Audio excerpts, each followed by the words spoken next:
ইয়াতে হয় ইয়াতে চব খানি শেষ কৰিলে কিমান আমি ক'লো নাখানিবা বুলি আমাৰ কথা কোনো নামানিলে এইখন চাওক যিখন টেংকাৰ উটি আহিছিলে উটি অহা টেংকাৰ ইয়াত ফচি গ'ল এয়া চাওক আপোনালোকে অসমবাসী আমি কিমান আগৰ পৰাই আমি ইয়াত প্ৰতিবেদন প্ৰস্তুত কৰি আছিলোঁ ইয়াৰ বিৰোধিতা কৰি আছিলোঁ আৰু সেই সময়ত যেতিয়া মানুহে বাধা দিয়ে তেতিয়া তেওঁলোকে প্ৰশাসন যন্ত্ৰৰ সহায়ত ইয়াত খনন কৰিবলৈ আহে মই আপোনালোকক এতিয়া আচল ছবিখন দেখুৱাম এই আচল ছবিখন কি চাওক দিখৌ পাৰটো চাওক কিনাৰে কি ধৰণে লিক উলিয়াই খনন কৰা হ'ল দিখৌ পাৰটো কিনাৰে সেইখনো এনেকুৱা হৈছে দিখৌৰ মথাউৰি বুলিবলৈ ছাইডৰ বাম বুলিবলৈ একো নাই কি ভয়াৱহ স্থিতিৰ মাজেৰে তেওঁলোকে এতিয়া সময় পাৰ কৰিব লগা হৈছে তাৰপৰা ঘৰৰ কিবা কিবি বাচিলে নে চব শেষ একো নাই চব শেষ হৈ গ'ল অকল গডৰেজটো ফ্ৰিজটো সিহঁতৰ ঘৰত থৈছিলোঁ সেইটোৱে আছে তথাপি মানুহৰ ঘৰ বুলিবলৈ একো নাই সকলোবোৰ শেষ হৈ গ'ল তছনছ হৈ গ'ল নেপালী খুঁটিত এতিয়াও পানী কমা নাই আৰু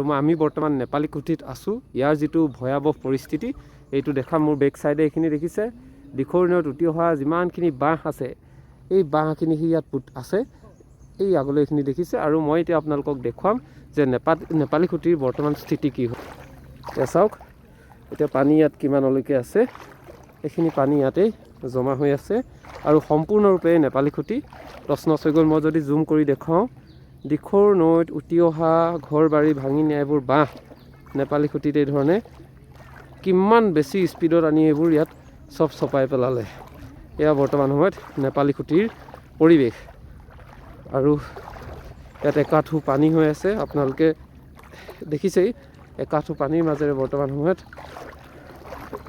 আপুনি যাব লাগিব আৰু ইয়াৰ পৰিৱেশ পৰিস্থিতি কি ভয়ংকৰ এতিয়াও হৈ আছে যিমানখিনি পানী উঠিলে পানী এতিয়াও কমা নাই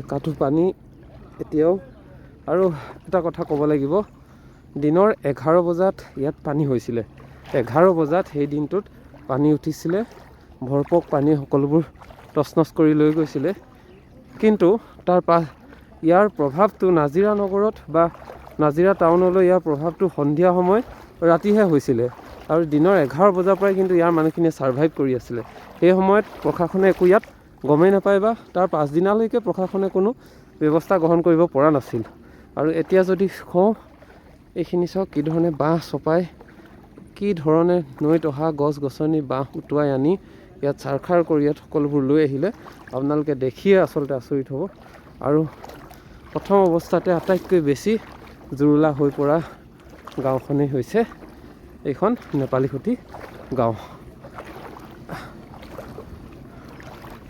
আৰু এয়া আমি চেণ্ডেল খুলি আহিলোঁ এতিয়া ইয়াত খোজ দিবলৈও এটা ভয়ংকৰ চিটুৱেশ্যন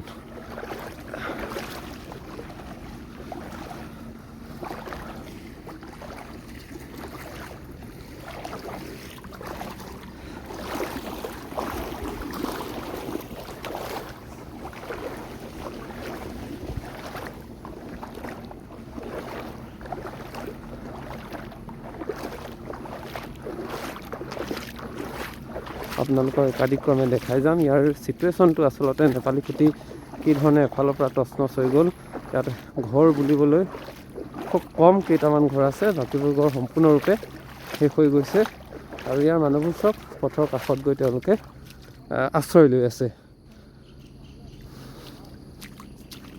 কি এটা ভয়াৱহ চিটুৱেশ্যন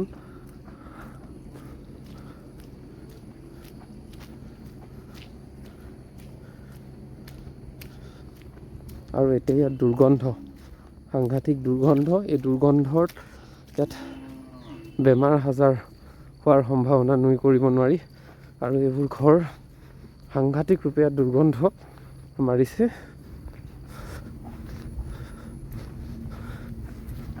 চাওক এয়া নেপালী খুঁটিৰ বৰ্তমান অৱস্থা আৰু কি অৱস্থা কৰি পেলালে নেপালী খুঁটিত আপোনালোকে চাওক দিখৌত উটি অহা বাঁহ বেত সকলোবোৰ কি ধৰণে তছনছ কৰি লৈ গ'ল ঘৰ তছনছ কৰি লৈ গ'ল এফালৰ পৰা মুঠতে একো বাকী নাই সকলোবোৰ তছনছ কৰি পেলালে ভয়াৱহ এটা চিটুৱেশ্যন দিখৌৰ নৈত উটি অহা পাহাৰৰ পৰা উটি অহা বাঁহ বেত সকলোবোৰ এফালৰ পৰা চুচৰাই প্ৰবল সোঁতে লৈ আহিলে আৰু টচনচ কৰি লৈ গুচি গ'ল। আৰু ইয়াৰ ফালে এতিয়া আমি অহা যোৱা কৰিবৰ কাৰণে ইয়াত সুবিধাজনক এইটো কাৰণে হৈছে, ইয়াত বহুকেইটা মেচিন লাগি ৰাস্তাবোৰৰ পৰা পলসবোৰ আঁতৰাই মানুহ যাব পৰাকৈ সুবিধা কৰি দিছে। আৰু সৌভাগ্যবশতঃ ইয়াত কেইজনীমান গৰু বাচিলে। এই ঘৰটো আপুনি দেখিলে অনুভৱ কৰিব কিমান ওপৰলৈকে ঘৰটোত পানী উঠিছিলে। আৰু ইয়াৰে এতিয়া কেইজনীমান গৰু বাচিলে। পলস চাওক,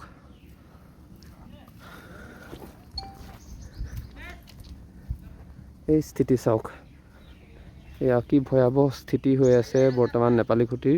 কি ধৰণে সকলোবোৰ বাঁহ বেত উটুৱাই লৈ আহিলে।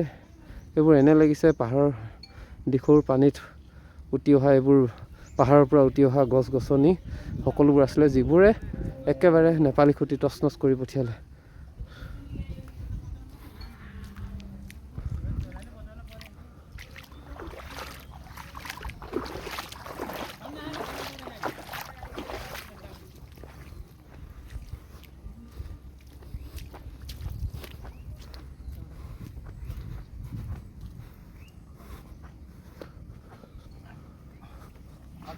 চেষ্টা কৰিম গণ মইলে পুৰা জাম লাগি গ'ল ন, চকাতে জাম লগা নাই মানে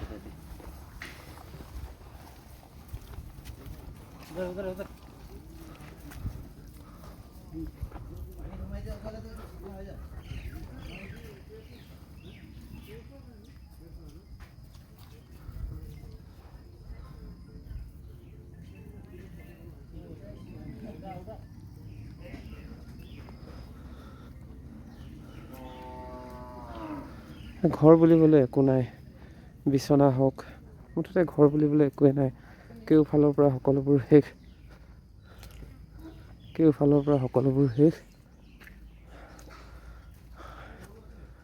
একোৱেই নাই, মুঠতে সকলোবোৰ শেষ, তছনছ কৰি লৈ গুচি গ'ল। যিকেইটা পকা ঘৰ আছিলে পকা ঘৰকেইটাও যেনে তেনেহে মুঠতে ৰক্ষা পালে। আৰু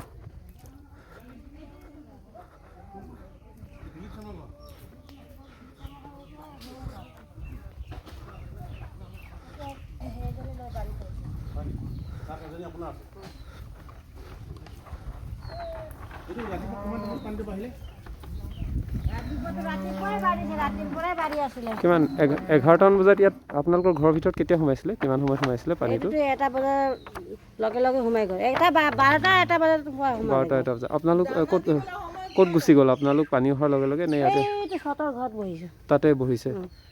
গাইকেইটা খুলি মেলি তাত বহিছো। এই ছাগলীবোৰ দেখিছো, কেনেকে বচালে ইহঁতবোৰ? এই যে আমি টিনত থৈ পেলাইছো, সিহঁতি টিনৰ ওপৰত থাকিলে। এই কাটি চাটি ফাটি এতিয়া দৰৱ লগাই ভাল হৈছে। আৰু গৰু আছিলে নেকি? গৰু আছিলে তো, দেউতাৰ গৰু আছিলে। উটি গ'ল নে আছে এইবোৰ? না, এটাই বাচিছে। দিনত হোৱাৰ কাৰণে মানুহ হয়তো বাচিলে ন, ৰাতি হোৱা হ'লে কাৰণে বাচিছে, ৰাতি হ'লে না কোনো নাবাচিলে। না, ছাগলী গৰু মানুহ চব একেলগে গ'লে। এইটো মানে পাহাৰৰ পৰা চব আহিছে ন, যিমান বাঁহ খৰি আছে চব এইবোৰ তাৰ পৰা আহি আছে, গোটেইবোৰ ইয়াত খুন্দা মাৰি দিলে। আৰু ইয়াত আপোনালোকৰ মাইনিংটো ক'ত হৈ আছিলে? খননটো ক'ত হৈ আছিলে? শিল খননটো এইডোখৰত হৈ আছে নেকি? ইয়াতে চব খানি শেষ কৰিলে। কিমান আমি ক'লো নাখানিবা বুলি, আমাৰ কথা কোনো নামানিলে। চাওক, যিসকল এতিয়া কোটিপতি হৈ আছে মাফিয়া কৰি শিল খনন কয়লা খনন কৰি, আপোনালোকৰ অৱস্থিতি চাওক। আপোনালোকে কৰা কৰ্মৰ ফলত আজিৰ ডেটত সকলো ইয়াত কান্দি আছে। আজি আমি 2019 চনৰ পৰা হয় আমাৰ ঘৰৰ মানুহকেইটা বাহিৰত যাব লগা হৈছে কাম কৰিবলৈ। এতিয়া আমাৰ ঘৰত মানুহ নাই, মই অকলে আৰু ল'ৰা ছোৱালী সৰু আছে।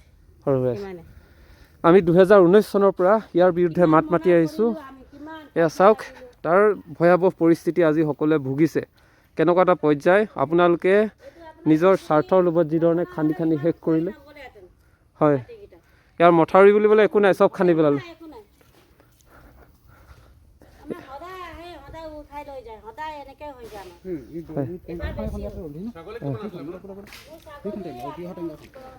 আৰু এইখন চাওক, যিখন টেংকাৰ উটি আহিছিলে, উটি অহা টেংকাৰ ইয়াত ফচি গ'ল।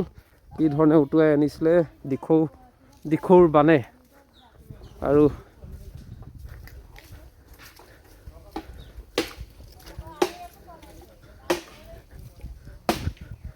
এইখন মানে টেংকিটোহে উটি আহিলে নি? হেৰিটো নাছিলে নি? টেংকিটো গাড়ীখন আছিলে নেকি? গাড়ীখন নহয়, টেংকি আছিল। এইটো তেলৰ টেংকি উঠি আহিলে, তেলৰ টেংকি এই ধৰণে উঠি আহিছিলে।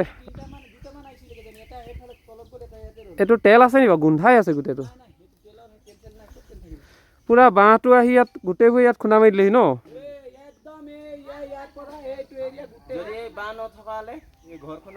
এতিয়া বাঁহখিনিয়ে বচাইছে ক'ব লাগিব।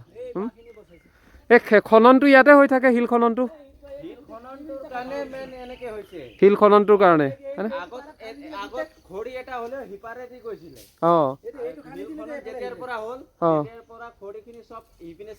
এতিয়া খান্দিব ধৰাৰ কাৰণে ন? আপোনালোকেতো শিল খানোতে বাধা দিয়ে, তেতিয়া কি কৰে সিহঁতবোৰে? কি কয় তেতিয়া? পুলিচ স্কট দিয়ে। মানে শিল নাখান্দিবলৈ বাধা দিলে তেতিয়া পুলিচ লগাই কৰে। অঁ, ফৰেষ্টাৰ আহে, পুলিচ লগাই খান্দে ন?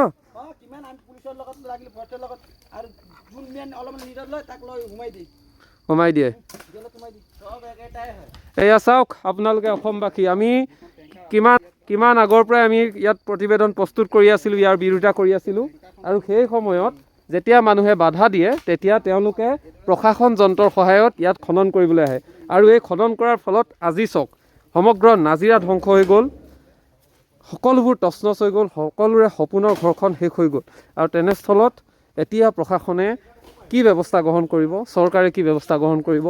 বাৰম্বাৰ আমি ইয়াৰ বিৰোধিতা কৰি বহু প্ৰতিবেদন প্ৰস্তুত কৰিছিলোঁ, কিন্তু তেতিয়া চৰকাৰ, একাংশ বন বিভাগ, প্ৰশাসনৰ মানুহ জড়িত হৈ তেওঁলোকে যি ধৰণৰ খনন প্ৰক্ৰিয়াৰ সৈতে জড়িত হৈ নিজৰ মুনাফা আদায় কৰিলে, তাৰ ফলশ্ৰুতিত আজি সকলোৱে কান্দিব লগা হৈছে। আপোনালোকে নিজ মুখে শুনিছে, এই অঞ্চলৰ লোকসকল এতিয়া দুৰ্ভোগ ভুগি আছে। যিসকলে এই খননৰ সন্মুখীন হৈ আছিলে তেওঁলোকে দেখি আছিলে কি ধৰণে আচলতে এফালৰ পৰা একাধিক্ৰমে খনন কৰা হ'ল, আৰু ফলশ্ৰুতিত আজি ৰাইজে কেনে এটা পৰিৱেশৰ সন্মুখীন হ'ল। মই আপোনালোকক এতিয়া আচল ছবিখন দেখুৱাম। এই আচল ছবিখন কি চাওক, এই আচল ছবিখন চাওক, দিখৌ পাৰটো চাওক, কিনাৰে কিনাৰে কি ধৰণে লিক উলিয়াই উলিয়াই খনন কৰা হ'ল। দিখৌ পাৰটো কিনাৰে কিনাৰে সেইখনো এনেকুৱা হৈছে, দিখৌৰ মথাউৰি বুলিবলৈ, ছাইডৰ বাম বুলিবলৈ একো নাই, কিনাৰে কিনাৰে খান্দি দিয়া হৈছে। আৰু ইয়াৰ ফলশ্ৰুতিত যিমান পানী বাঢ়িছে এই কিনাৰৰ গলিবোৰেদি সোমাই গৈ গাঁৱে ভূঞে সকলোবোৰ তছনছ কৰি নিছে। চাওকচোন দিখৌখনৰ আপোনালোকে পাৰটো চাওক, কি ধৰণে শিল মাফিয়াই একাধিক্ৰমে খান্দি লৈ গ'ল। একাধিক্ৰমে ছাইডত যিফালে মন যায় লিক বনাই বনাই শিল খান্দি এফালৰ পৰা ধ্বংস কৰাৰ ফলত, বাগানত স্পৰ্শ কৰাৰ ফলত, বাগান সংকুচিত কৰাৰ ফলত আজি চাৰিওফালে নাজিৰাৰ ভিন্ন প্ৰান্তত পানী সোমাই সকলোবোৰ তছনছ কৰি লৈ গুচি গ'ল। দিখৌ নৈৰ ভয়ংকৰ এই পলৰে মাজত দিখৌৰ বানপানীত যি ধৰণে খৰিবোৰ উটি আহিলে, খৰিবোৰ নেপালী খুঁটিত লাগি ধৰিলে। আৰু লাগি ধৰাৰ ফলতহে তেওঁলোকে হয়তো তেওঁলোকৰ এই ঘৰখন অলপ হ'লেও প্ৰটেকশ্যন পালে এই বাঁহখিনিৰ বাবে। যদি এই বাঁহখিনি উটি নহা হ'লে তেওঁলোকৰ হয়তো গোটেই ঘৰবোৰে একেবাৰে তছনছ কৰিলে। কিন্তু আপুনি চাওক, বন বিভাগৰ নাকৰ তলত, অৰ্থাৎ তেওঁলোকৰো মানুহ জড়িত থাকে, প্ৰশাসন যন্ত্ৰ, ইয়াত মানুহে যেতিয়া শিল খননৰ বাধা আৰোপ কৰে তেতিয়াই তেওঁলোকে ইয়াত আপোনালোকে শুনিলে তেওঁলোকৰ মুখেৰে এস্কৰ্ট দি তেওঁলোকক দাবী ধমকি দি ইয়াত শিল খনন কৰে। আৰু চাওক কি ধৰণে শিল খনন কৰে, দিখৌৰ পাৰ বুলিবলৈ নাই, এইবোৰ দেখিছে শিল খনন কৰাৰ, এইফালে খান্দিলে এইফালে খান্দিলে, চবফালে যি ধৰণে খান্দি লৈ গ'ল। ফলশ্ৰুতি এতিয়া নৈৰ পানী বহাৰ লগে লগে এই খান্দি থোৱা নলীবোৰেদি সকলোফালে পানী সোমাই চাৰিওফালে তছনছ কৰি লৈ গুচি গ'ল। সৰ্বতোফালে এতিয়া নিৰ্বিকাৰ হৈ পৰিল। আৰু মানুহে এতিয়া যিহেতু কোনো মানুহেই এই অঞ্চলৰ লোকে এনেধৰণৰ ভয়ংকৰ বানপানীৰ সৈতে মোকাবিলা কৰিব পৰাৰ যিহেতু তেওঁলোকৰ অভিজ্ঞতা নাই, সেয়েহে বহু মানুহে নিজৰ জীৱন হেৰুৱাব লগা হ'ল। বাৰম্বাৰ অনুৰোধ কৰাৰ পাছতো ইয়াত যাতে কোনো ধৰণৰ শিল খনন নহয়, শিল খনন বন্ধ কৰিবৰ কাৰণে বাৰম্বাৰ অনুৰোধ কৰাৰ পাছতো কোনেও গুৰুত্ব প্ৰদান কৰা নাছিল। ফলশ্ৰুতিত আজি সমগ্ৰ নাজিৰাবাসী, শিৱসাগৰবাসীয়ে ভুগিব লগা হৈছে। আৰু এইসকল মাফিয়াৰ ওপৰত, এইসকল স্বাৰ্থলোভী ব্যক্তিৰ ওপৰত কি ব্যৱস্থা গ্ৰহণ কৰে সেয়াহে সময়ত লক্ষণীয় হৈ ৰ'ব। এইডাল আপোনালোকে মন কৰক, কিমান ডাঙৰ এডাল বৃহৎ আকাৰৰ গছ। এনেধৰণৰ বৃহৎ আকাৰৰ গছ বা সকলোবোৰ দিখৌৰ পানীয়ে কিন্তু বৰ বেয়াকৈ উটুৱাই আনিলে। আমি আপোনালোকক দেখাইছোঁ, এইফালে যদি আগলৈ লক্ষ্য কৰে ইয়াত দেখিব আপোনালোকে কমল চাপৰি, যিটো ছাইডত দিনৰ 11 বজাত পানী হৈছিলে। আৰু কমল চাপৰি একেবাৰে পানীৰ তলত বুৰ গ'ল। আৰু কমল চাপৰিৰ ফালেও যি ধৰণৰ অবৈধ শিল খনন, আৰু এই নেপালী খুঁটিৰ ওচৰত যি ধৰণৰ অবৈধ শিল খনন, মাজগাঁৱৰ ওচৰত যি ধৰণৰ অবৈধ শিল খনন, ইয়াৰ ফলশ্ৰুতিত আজি ৰাইজে দুৰ্ভোগ ভুগিছে। আৰু দুৰ্ভোগ বৰ বেয়াকৈ ভুগিছে, যাৰ অৰ্থনৈতিক আন্তঃগাঁথনি সম্পূৰ্ণৰূপে ধ্বংস হৈ পৰিছে। একাধিক ক্ৰমে মই ইয়াৰ পৰিৱেশটো আপোনালোকক দেখুৱাই যাম। আমি মাজগাঁৱৰ আমি নেপালীখুটিৰ মাজেৰে গৈ আছোঁ। ইয়াত ঘৰ বুলিবলৈ একো নাই, সকলোবোৰ ঘৰ শেষ হৈ গৈছে।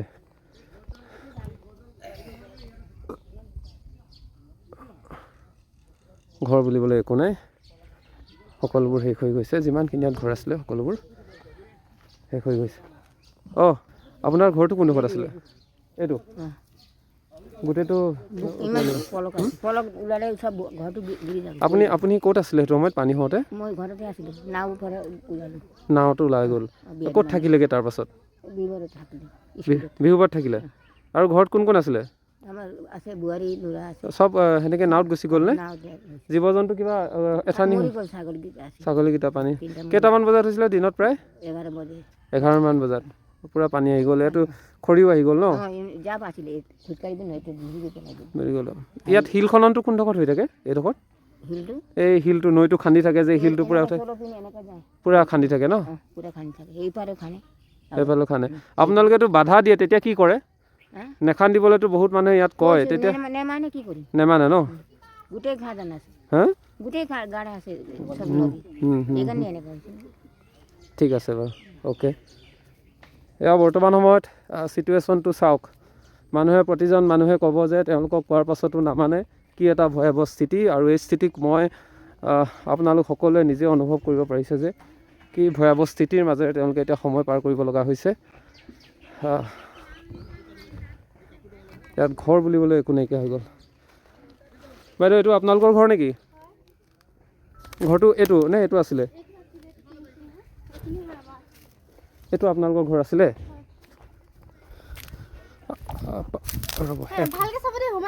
এইটো টিং পৰি আছে ন? এইটো আছিলে আপোনালোকৰ ঘৰ? পানী হোৱা সময়ত ক'ত আছিলে আপোনালোক? পানী হোৱা সময়ত আমি মানে পানীটো বাঢ়ি গৈ আছিলে ন, তেতিয়া মানে সিহঁতি এইটো চিৰি লগাই পিনি ওপৰত টিঙৰ ওপৰত উঠি গৈছিলে মানুহবোৰ। টিঙৰ ওপৰতে থাকিলে নি আপোনালোক? ইয়াত থাকিলে। কেইটামান বজাত হৈছিলে? 11মান বজাত। তাৰপৰা ঘৰৰ কিবা কিবি বাচিলে নে চব শেষ? একো নাই, চব শেষ হৈ গ'ল। অকল গডৰেজটো ফ্ৰিজটো সিহঁতৰ ঘৰত থৈছিলোঁ, সেইটোৱে আছে। তথাপিও পানী চানী সোমাই বেয়া হৈ গ'ল। জীৱ জন্তুবোৰ ছাগলী কুকুৰা আছিলে, গাই নাছিলে আমাৰ, সেইবোৰ গ'ল। এই শিল খননটো কোনডোখৰত হৈ থাকে? ইয়াত চবতে হয়। আৰু ইয়াত মানুহে বাধা দিলেও নুশুনে চাগে ন? আৰু যি সেই শিল খননৰ কাৰণে আজি শেষ হৈ গ'ল চব, গছ গছনি সোমাই খতম। এতিয়া চৰকাৰী সাহাৰ্য যে আহিছে পাইছা নাই? দিয়া হৈছে নে? চাউল দাইল এইবোৰ আহিছে, সেইবোৰ পাইছোঁ, বাকী আৰু বেলেগ একো পোৱা নাই। ঠিক আছে, ঠিক আছে। এয়া ছিটুৱেশ্যন চাওক। মানুহৰ ঘৰ বুলিবলৈ একো নাই, সকলোবোৰ শেষ হৈ গ'ল, টচ নচ হৈ গ'ল, একোৱেই নাই ইয়াত। মুঠতে আপুনি যদি ইয়ালৈ আহে, এটা বিগ জিৰ'। সপোনৰ ঘৰখন কি ধৰণে প্ৰস্তুত কৰি ৰাখিছিলে, আৰু এই সপোনৰ ঘৰখন আজি টচ নচ হৈ গ'ল। আৰু ইয়াত কাৰ কাৰণে কি কথাত হৈ গ'ল আপোনালোকে নিশ্চয় বুদ্ধি উঠিছে। যি ধৰণে শিল খনন, কয়লা খনন, তাৰ ফলশ্ৰুতিত আজি এয়া এক ভাবিব নোৱাৰা পৰিৱেশৰ মাজত দুৰ্ভোগ ভুগিব লগা হৈছে। সাহাৰ্যবোৰ পাইছে নাই আপোনালোকে? পাইছে, সাহাৰ্য পাইছে? ঘৰত জীৱ জন্তু বুলিবলৈ কিবা আছে নাই? নাই, চব গুচি গ'ল। ইয়াত 11টামান বজাত সোমাইছিলে ন পানী? ক'ত গুচি গ'ল আপোনালোক ইয়াৰ পৰা তেতিয়া পানী আহোঁতে? ঘৰৰ ভিতৰতে আছিলোঁ, পোৱালিকেইটা চাই আছিলোঁ। এতিয়া এই ছাগলীকেইটা বেয়া হাল্লা কৰি আছিলোঁ। যাওঁতে ইমানটো পানী হৈ গ'ল। আকৌ পোৱালিকেইটাকে চিৰিটো উঠাই দিলোঁ। আমাৰ এই ভাইটিকেইটা আছিলে, সিহঁতে ওপৰত গুচি গ'ল। আমি ইমান হৈ গ'ল। আমি তাৰ স্কুলৰ কিতাপ চিতাপ আছিলে, এই যাওঁতে ইমানটো হৈ গ'ল। আমিতো পটাপট উঠি পিনি নাওত আহিলে, আমি গুচি গ'লে বিহুবৰ গুচি গ'ল। নাও মানে কি আমাৰ নিজৰ ওচৰৰ মানুহবোৰে আনিলে নাও? তেওঁলোকে আনিলে নাও, আহিছিলে, আকৌ লৈ গ'লে। শিল খননটো ইয়াতে হৈ থাকে নহয় জানো? আপোনালোকেতো বাধা দিয়ে তো নুশুনে নে? খান্দি থাকে, পূৰা শিল খান্দিয়ে থাকে? নহয়, বেলেগে আহি পিনি খান্দি থাকে। খান্দি থাকে সি? আমিতো নাখান্দো আৰু। হয় হয়।